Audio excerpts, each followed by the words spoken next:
माननीय सदस्य Rajkumar Sangwan ji. Thank you very much. Rajkumar ji 2 minute. माननीय राजकुमार जी। सभापति महोदय, ये चल नहीं रहा, स्पीकर है चालू।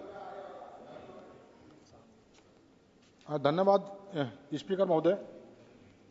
विमानन वस्तु के हितों की सुरक्षा विधेयक 2025 पर चर्चा करने का अवसर आपने मुझे प्रदान किया। यह विधेयक भारतीय विमानन क्षेत्र के लिए एक महत्वपूर्ण कदम साबित होने जा रहा है और मैं इस विधेयक का समर्थन करता हूं। यह विधेयक विमानों और उनसे संबंधित उपकरणों की सुरक्षा और सुरक्षा संबंधी अधिकारों की रक्षा करने के लिए लाया गया है।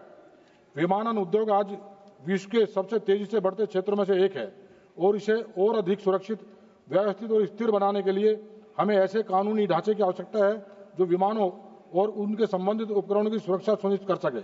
हम देख रहे हैं कि भारतीय विमानन उद्योग पिछले कुछ वर्षों से तेजी से बढ़ा है।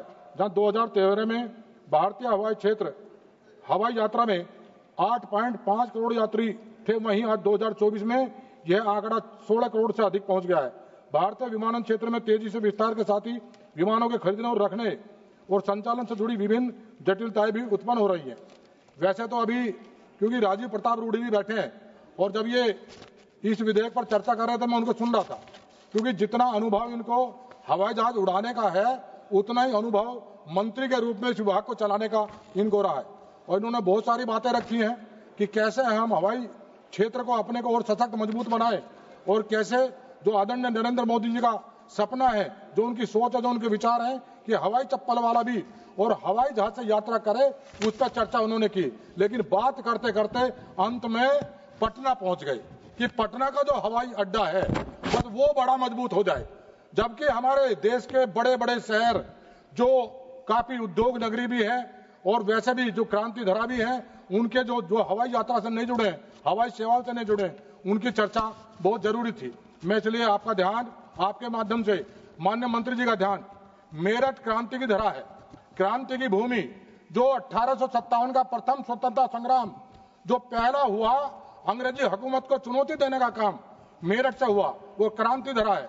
भारत रत्न पूर्व प्रधानमंत्री स्वर्गीय चौधरी चरण सिंह जी जो भारत के प्रधानमंत्री रहे और अभी भारत सरकार ने उनको भारत रत्न से सम्मानित किया, उनकी जन्मभूमि और उनकी कर्म भूमि है और वहां पर हवाई पट्टी तो है, लेकिन वहां से अभी कोई वायुयान चलने का काम नहीं हो रहा है। और मैं इसलिए भी कह रहा हूं कि वो इतना महत्वपूर्ण स्थान मेरठ उद्योग नगरी है, खेल उद्योग नगरी, अंतर्राष्ट्रीय स्तर पर जो अंतर्राष्ट्रीय खिलाड़ी जो क्रिकेट के हैं, चाहे पूरे दुनिया के कहीं के खिलाड़ी हों, जब देश में और दुनिया में कहीं भी अंतर्राष्ट्रीय मैच होते हैं तो मेरठ के बने बैट से वो खिलाड़ी उस मैदान में खेलने का काम करते हैं। धन्यवाद। वहां पर हमारा आप समाप्त कीजिए। धन्यवाद। जो बैंड बाजा उद्योग, बस 2 मिनट में बात खत्म करूंगा। 2 मिनट नहीं, 2 मिनट में 2 मिनट ही दिया था। नहीं हुआ, एक और मुझे 2 मिनट दे दो आप। 3 मिनट बैंड बाजा उद्योग जो पूरे दुनिया में जो वहां के वाद्य उपकरण वहां पे जाते हैं, वहां हवाई पट्टी नहीं है, रैपिड रेल है, मेट्रो रेल है। मेरा तो बागपत लोकसभा क्षेत्र है, हवाई पट्टी नहीं है, हेलीकॉप्टर नहीं जाता, हवाई जहाज नहीं जाता, मेट्रो नहीं है, रैपिड नहीं है, लेकिन मेरठ में रैपिड भी है।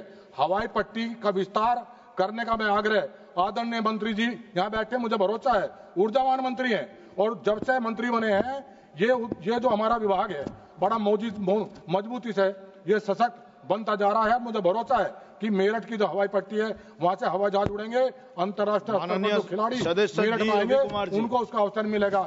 मान्यवर, मैं इस विधेयक का समर्थन करता हूं। मैं